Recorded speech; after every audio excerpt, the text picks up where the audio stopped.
उत्तर भारत में बारिश और बाढ़ ने तबाही मचाई हुई है। अलग अलग इलाकों में अब तक 51 लोगों की मौत हो चुकी है। अकेले हिमाचल प्रदेश में ही 30 लोगों की जान गई है। हिमाचल प्रदेश, उत्तराखंड, हरियाणा, पंजाब, दिल्ली, राजस्थान, उत्तर प्रदेश और जम्मू कश्मीर में नदियों के उफान से बड़ी तादाद में लोग मुश्किलों में हैं। बड़े पैमाने पर राहत और बचाव का काम चल रहा है। हिमाचल प्रदेश में तो हालात सबसे ज्यादा खराब है। आज भी यहां के कई जिलों में भारी बारिश का अलर्ट है। एहतियातन सभी शैक्षणिक संस्थान बंद रखे गए हैं। हिमाचल के मंडी, कुल्लू समेत 7 जिलों में भारी बारिश हो रही है। हालांकि आज सुबह कई पहाड़ी नदियों की रफ्तार कम हुई है, जिससे थोड़ी राहत है, लेकिन तबाही इतनी ज्यादा है कि सब कुछ पटरी पर आने में वक्त लगेगा। बारिश की वजह से यहां की कई नदियां उफान पर हैं। वो रावी हो, व्यास हो, सतलज, चिनाब और पार्वती, ये वो नदियां हैं। साथ ही इनकी सहायक नदियां और नाले भी भर चुके हैं, जिससे कई जगह पुल टूटने और गांव में पानी भरने की खबर आई। फसलें काफी संख्या में तबाह हुई हैं, बर्बाद हुई हैं।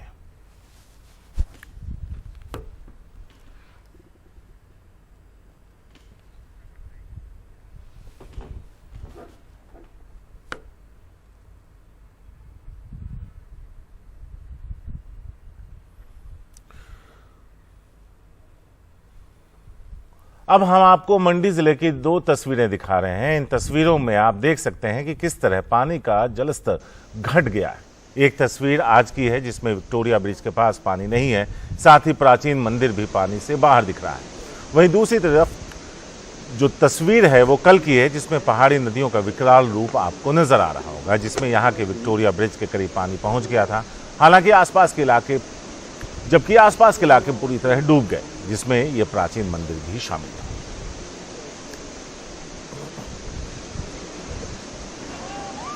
हिमाचल में कल की आपको कुछ ताजा तस्वीरें दिखाते हैं। यह तस्वीर कुल्लू के गांधीनगर इलाके की है। यहां के व्यास नदी के पानी ने इतना ज्यादा उतार चढ़ाव के बाद भरा हुआ नजर आया कि यहां के गांधीनगर इलाके में नदी किनारे का ये घर देखते देखते पानी में समा गया। हिमाचल में व्यास नदी सबसे खौफनाक बनी हुई है। चंबा जिले में रावी नदी पर बने चमेरा बांध को पानी लबालब भर चुका है, जिस वजह से इसका पानी तेजी से निकाला जा रहा है। जब भी बांधों में ऐसे पानी निकाला जाता है तो निचले इलाकों के लिए संकट हो सकता है। इसलिए निचले रिहायशी इलाकों में लोगों को नदी किनारे से दूर रहने को कहा गया।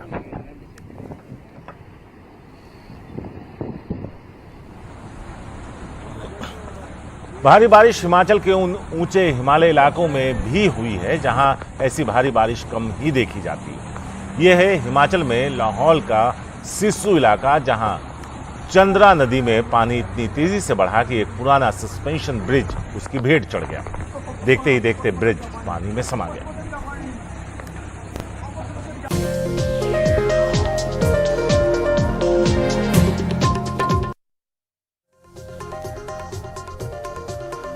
आफत की बारिश, हर तरफ हाल है बेहाल।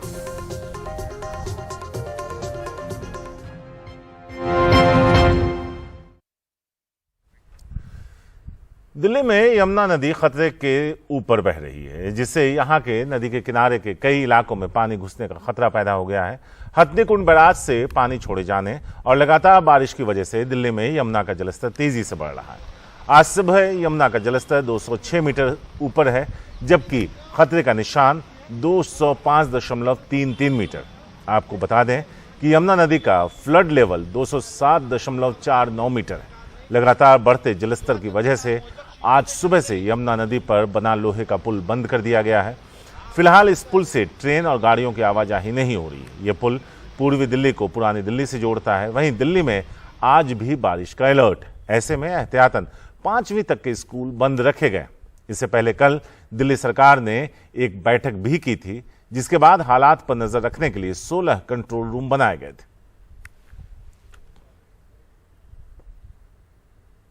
इस वक्त हम यमुना बोट क्लब पे हैं और आप यहाँ पे देख सकते हैं कि किस तरीके से पानी आपको रफ्तार भरती नजर आएगी। दरअसल हथनीकुंड बैराज से परसों रात 1 बजे से अब तक करीब 50 लाख क्यूसेक पानी छोड़ा गया, जिसके बाद यमुना का यह हाल हुआ है। और इसमें 2-3 अपडेट अगर आपको बताएं तो यमुना का जो जलस्तर है वो 206 मीटर के पार है। 207.49 मीटर फ्लड मार्क है और वहां तक की क्या स्थिति रहेगी वो आज दिन में स्पष्ट हो जाएगी चीजें। लेकिन अभी तक फिलहाल जो डेवलपमेंट हुआ है उसके हिसाब से जो पुराना लोहे का पुल है यमुना पर, उसको ट्रेनों की आवाजाही और नॉर्मल गाड़ियों की आवाजाही के लिए बंद कर दिया गया है। और यहाँ पर लगातार जो दिल्ली फ्लड डिपार्टमेंट के कर्मचारी हैं, अधिकारी हैं, वो अनाउंसमेंट कर रहे हैं लो लाइन एरिया में जा जाके कि कोई वहाँ पर जो मवेशी है वो लेकर ना आए, कोई अगर लो लाइन एरिया में, रिवर बेड एरिया में रह रहा है तो वो दूर चला जाए, और साथ में कोई मछली मारने के लिए इस जगह का इस्तेमाल ना करे, क्योंकि पानी के स्तर लगातार जो है वो बढ़ता जा रहा है। और यहाँ पर इसी के बाबत कल दिल्ली के मुख्यमंत्री अरविंद केजरीवाल ने बैठक ली थी। कर्मचारियों अधिकारियों को कहा था कि चीज़ें सुनिश्चित की जाए, और उस पर उनकी नज़र है। ये फिलहाल जो बोट क्लब है, यहाँ पर जो बोट आप देख रहे हैं, ये रिलीफ और रेस्क्यू ऑपरेशन में इसका इस्तेमाल किया जाता है अगर किसी को निकालना हो, अगर वो फंस जाते हैं तो ये यहीं से ये सारी चीज़ें ऑपरेशनल होती हैं। और यहाँ पर सीधे तौर पर चिंता और चुनौती इस बात को लेकर है कि आखिर ये जल स्तर कहाँ पर जाकर रुकने वाला है, क्योंकि पानी छोड़ने का सिलसिला हथनीकुंड बैराज से लगातार जारी है, और वही जो पानी छोड़ा जा रहा है उसका असर सीधे तौर पर यमुना में आपको नजर आ रहा होगा। तो आज की स्थिति के बाद लगेगा, ये पता चलेगा कि आखिर आज कितना पानी जो है वो छोड़ा गया है, उसके बाद आकलन किया जाएगा कि ये जल स्तर कहाँ तक जा सकता है। लेकिन कल ये चिंता जाहिर की जा रही थी कि आज दोपहर तक 206 मीटर को लेवल को ये टच करेगी यमुना, लेकिन वो देर रात ही वो उस जल स्तर पे पहुंच गया है। तो सीधे तौर पर उन लोगों की मुश्किलें और मुसीबत बढ़ जाएंगी जो जिनसे इनको असर पड़ेगा इस नदी की धार की वजह से, और जो फ्लड वाली स्थिति है वैसी कोई नौबत ना आए उस पर भी नज़र और निगरानी है। लेकिन अपनी तैयारियों को लेके, चीज़ें दुरुस्त रखने को लेकर जोर दिया जा रहा है। आज दिल्ली के उपराज्यपाल विनय कुमार सक्सेना अलग अलग 5 जगहों का दौरा करेंगे, जायजा लेंगे कि आखिर चीज़ें नियंत्रित हैं कि नहीं, तैयारी किस तरीके से की गई है, इसको लेकर उनका भी दौरा होगा। तो सीधे तौर पे दिल्ली के मुख्यमंत्री हो या दिल्ली के उपराज्यपाल हो या आला अधिकारी हो, तमाम लोगों की नज़र है कि किसी तरीके से भी जो भी समुचित इंतजाम किया जा सके, उस इंतजाम पर जोर जो है वो सीधे तौर पर है। लेकिन अब नज़र और निगरानी इस बात को लेकर है कि आखिर कितना पानी छोड़ा जा रहा है और जल स्तर कहाँ तक जाएगा। नई दिल्ली से कैमरा पर्सन मनोज ठाकुर के साथ परिमल कुमार, एनडीटीवी इंडिया। वहीं पंजाब और हरियाणा के कई जिलों में भारी बारिश से तबाही है। कई जगह रिहायशी इलाकों में पानी भरने से परेशानी बढ़ गई है। एनडीआरएफ की कई टीमें राहत और बचाव के काम में जुटी हैं। बारिश की वजह से यहां के कई जिलों में फसलों को भारी बर्बादी हुई है। हालांकि आज पहले से बेहतर हालात हैं। पंजाब के स्कूल 13 जुलाई तक बंद हैं। यहां बीते 2 दिनों में जुलाई महीने की 70% बारिश हुई है। अभी भी यहां की सतलुज, ब्यास, रावी, चिनाब नदी उफान पर। इसके अलावा हरियाणा में लगातार बारिश की वजह से कुछ जिलों में हालात बिगड़ गए हैं। हरियाणा में एक दिन में ही पूरे जुलाई महीने की कुल अनुमानित बारिश का 40% बरस गया है, जिसके बाद कल मुख्यमंत्री एमएल खट्टर ने आपात बैठक की।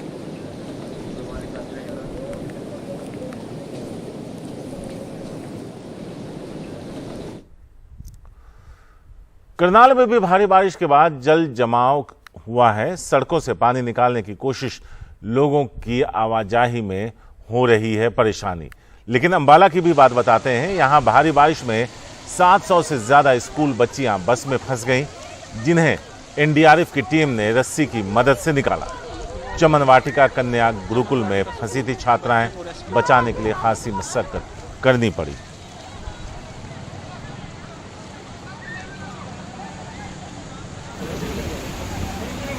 अंबाला चंडीगढ़ हाईवे पर पानी भरा हुआ है। सामान लेकर सुरक्षित जगहों के लिए निकल रहे हैं लोग। हाईवे पर पानी से गाड़ियों की आवाजाही में खासी मुश्किलें हैं। हाईवे से जल भराव निकालने की कोशिश की जा रही है।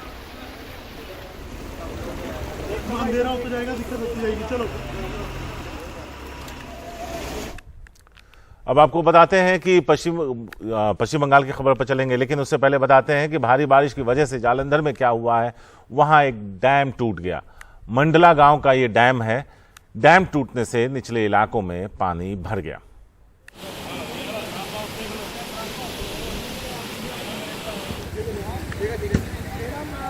यहां तस्वीरें अगर आप देखें तो इस डैम के टूटने की वजह से पानी तेज रफ्तार से निकला है। लोगों ने खुद अपनी मदद करने की कोशिश की, लेकिन बहुत ज्यादा कामयाबी उन्हें मिलती नजर नहीं आ रही है। वेदांत की एक रिपोर्ट है, आइए देखते हैं। तो पंजाब और हरियाणा की भी अगर हम बात करें तो हालात कमोबेश यहाँ भी खराब हैं। हाईवे पे पानी जमा है, वहाँ निकालने की उससे कोशिश की जा रही है। अगर आप इस गाड़ी को देखें तो क्या हालत है। वेदांत इस वक्त वहाँ मौजूद हैं, वहाँ से उनकी ये रिपोर्ट डेरा बस्सी से। लगभग पिछले 7-8 घंटों में यहाँ बारिश नहीं हुई है। मैं इस समय डेरा बस्सी में हूँ, मोहाली के ट्राई सिटी एरिया में, जहाँ पर काफ़ी ज़्यादा सबसे ज़्यादा वर्स्ट इफेक्टेड था ये। और यहाँ पे आपको दिखाते पानी अभी भी किस तरीके से भरा हुआ है। आप गाड़ियों को देखें और आप अगर ये दिखाएं कि किस तरीके से यहाँ पर लगभग नी डीप वाटर है अभी भी, और गाड़ियाँ किस तरीके से अभी भी सबमर्ज्ड हैं। यहाँ पर रात भर NDRF के रेस्क्यू ऑपरेशंस चले हैं। ये आप देख सकते हैं कि गाड़ियाँ ये पूरी सबमर्ज थी कल तक, कि आपको गाड़ियाँ कल दिख भी नहीं रही होंगी, लेकिन अब काफ़ी हद तक यहाँ पर क्योंकि पंप लगाया गया है, पानी को पंप आउट करा जा रहा है, इसलिए स्थिति थोड़ी सी बेहतर हुई है। यहाँ पर आप देखें ये तमाम ये जो रेजिडेंट्स ऊपर रहते हैं, इनके लिए बड़ी तकलीफ की बात है, क्योंकि इनकी मोबिलिटी पूरी तरीके से ख़त्म हो गई, ये आ ही नहीं सकते बाहर। और पीछे भी अगर आपको दिखाया जाए, बोट अभी भी मौजूद है। किस तरीके से रेजिडेंट्स लगातार यहाँ पर कोशिश कर रहे हैं कि फूड और वाटर सप्लाई की कोई कमी ना हो। लोग जो वहाँ पर ऊपर मौजूद हैं उनको लगातार पानी पहुँचाया जा रहा है। देखिए दूध के पैकेट अभी भी यहाँ पर लोग ला रहे हैं, ताकि ना सिर्फ उनको बल्कि ऊपर भी दिया जाए। कुछ लोगों से यहाँ पर हम बात करने की कोशिश करते हैं। सर ये बताइए कि यहाँ पर लगातार रात भर भी NDRF के ऑपरेशंस चले, क्या स्थिति है अभी? सर कोई लोकल बॉडी कोई नहीं आया, कोई यहाँ के लीडर है एक बार भी नहीं आया। त्रासदी होती है जिंदगी में, हो जाता प्लस माइनस, कम से कम साथ तो खड़े हो। हाँ। किस लिए हमने चुना उन बंदों को? लेकिन यहाँ पर हमने एक चीज ये देखी कि जैसे NGOs है, गुरुद्वारा, एटलीस्ट उनकी तरफ से मदद पहुंचाई जा रही, लोगों की तरफ से पहुंचाई जा रही है, लेकिन जहाँ तक सुटेबल है, अब ये घर नजदीक है तो यहाँ तक पहुंच जा रही है, इससे आगे नहीं पहुंच रही है। अगर इस घर को दे दिया जा रहा है 5 बोतलें कि आप डिवाइड कर दो, तो वो नहीं हो रही है। अब किसी के घर में जाके तो ले नहीं सकते हैं। यहाँ तक दूध पहुंच रहा है, लेकिन उससे वो बिल्डिंग वो ऊपर टॉप फ्लोर पे तक नहीं पहुंच रहा है। जो डुप्लेक्स है नीचे ग्राउंड फ्लोर फर्स्ट फ्लोर है, उसमें मेरी तरफ आगे देखो, इतना मड डैप भी उनके घरों में। आपको दिखाते हैं और तस्वीरें यहाँ पर किस तरीके से, जैसा कि इन लोगों का कहना है कि किस तरीके से कोई बहुत ज़्यादा सपोर्ट लोकल एडमिनिस्ट्रेशन से नहीं मिल रहा है। NDRF की भी जो टीम्स थी वो कल लगातार हालांकि लगी रही, लेकिन कई लोगों का ये कहना है कि अभी भी बहुत लोगों को रेस्क्यू करना बाकी है, छोटे छोटे बच्चे बुजुर्गों को रेस्क्यू करना बाकी है। और तस्वीरें आपको दिखाते, देखिए यहाँ भी किस तरीके से पानी भरा हुआ है और ये गाड़ियाँ सबमर्ज्ड हैं अभी भी। लोग बुजुर्ग भी हैं। कल हमने देखा था यहाँ पर एक मेडिकल इमरजेंसी हो गई थी और उनको फिर NDRF की इन्फ्लेटेड बोट पर निकालना पड़ा। तो ये तमाम समस्याएं हैं अभी भी पंजाब के रेजिडेंशियल कॉम्प्लेक्सेस में। ये सिर्फ डेरा बस्सी की एक सोसाइटी नहीं, यहाँ पे कई इस तरीके की सोसाइटियाँ हैं जहाँ पर इसी तरीके के हालात बने हुए। लोग देखिए किस तरीके से जा रहे हैं ऊपर अपने घरों में। दूध, पानी की समस्या, बिजली यहाँ पर नहीं है, पिछले 50 घंटों से बिजली नहीं है यहाँ पर। तो ये सारी समस्याएं, एक ह्यूमैनिटेरियन क्राइसिस कहीं ना कहीं अनफोल्ड हो रहा है बारिश के बाद। और यहाँ के लोगों का ये कहना है कि लगभग 15 सालों में इस तरीके का माहौल उन्होंने नहीं देखा है बारिश की वजह से। ये पहली बार ऐसा हुआ है 15 सालों में। पश्चिम बंगाल में हिंसा के बीच हुए त्रिस्तरीय पंचायत चुनाव के नतीजे आ जाएंगे। 8 बजे सुबह से वोटों की गिनती शुरू हो चुकी है। मतगणना के लिए सभी केंद्रों पर केंद्रीय बलों की तैनाती की गई है और CCTV कैमरे भी लगाए गए। पंचायत चुनाव के लिए शनिवार को वोट डाले गए थे। इस दौरान अलग अलग जिलों में जमकर हिंसा हुई थी। चुनावी प्रक्रिया के दौरान शुक्रवार से सोमवार तक 36 लोगों की मौत हुई। हिंसा के बाद सोमवार को करीब 700 बूथों पर फिर से वोटिंग की हुई। ग्राम पंचायत, पंचायत समिति और जिला परिषद की कुल 73,887 सीटों के नतीजे आ जाएंगे। कल पश्चिम बंगाल के राज्यपाल दिल्ली पहुंचे और उन्होंने गृह मंत्री अमित शाह से मुलाकात भी की थी। पश्चिम बंगाल में पंचायत चुनाव के दौरान हिंसक स्थिति बनी है। कई हिंसक घटना हुए हैं और आज वोट गणना के दिन है। वोट की गिनती हो रहे हैं कई जगहों पे। हम इस वक्त यहाँ बहरमपुर गर्ल्स कॉलेज में हैं, जहाँ पे वोट की गिनती होगी। आपको बता दें ये पंचायत चुनाव है, तो इसमें बैलेट पेपर के द्वारा वोट हुए हैं, तो वोट गिनती में समय लगेगा। यहाँ ऐसे काउंटिंग सेंटर्स बनाए गए हैं जहाँ पे काउंटिंग होंगे। आप देख सकते हैं सब तैयार है काउंटिंग के लिए, और काउंटिंग ऐसे बूथों में हो रहा है जहाँ पे आप देख सकते हैं बैलेट पेपर डाल दिया जाएगा और फिर गिना जाएगा कि टोटल कौन कितना किसको वोट मिला है। और जहाँ जहाँ काउंटिंग हो रहा है वहाँ पे केंद्रीय अर्धसैनिक बल को तैनात कर दिया गया है सुरक्षा पे नज़र रखते हुए। और सुरक्षा अहम है क्योंकि पश्चिम बंगाल में पंचायत चुनाव के दौरान इस बार भी हिंसे हुए हैं, लोगों की जान गई है। और चुनाव के दौरान जान जाना कोई भी सभ्य समाज के लिए अच्छी बात नहीं है। तो इसीलिए बहुत सारे केंद्रीय अर्धसैनिक बल यहाँ पे तैनात कर दिया गया है। लेकिन तृणमूल और विपक्ष के बीच में आरोप प्रत्यारोप चल रहा है हिंसा को लेकर। विपक्ष का कहना है तृणमूल जिम्मेदार है, उनके तरफ से जो गुंडे हैं इस हिंसा को बढ़ाया है। लेकिन तृणमूल का कहना है कि केंद्रीय अर्धसैनिक बल जिन्हें तैनात कर दिया गया है वो नाकामयाब रहा है लोगों को सुरक्षा देने में, लोगों की जान गई है। और जो लोगों की जान गई है इस पंचायत चुनाव के दौरान सबसे ज़्यादा तृणमूल के कर्मी है, ऐसे तृणमूल का कहना है।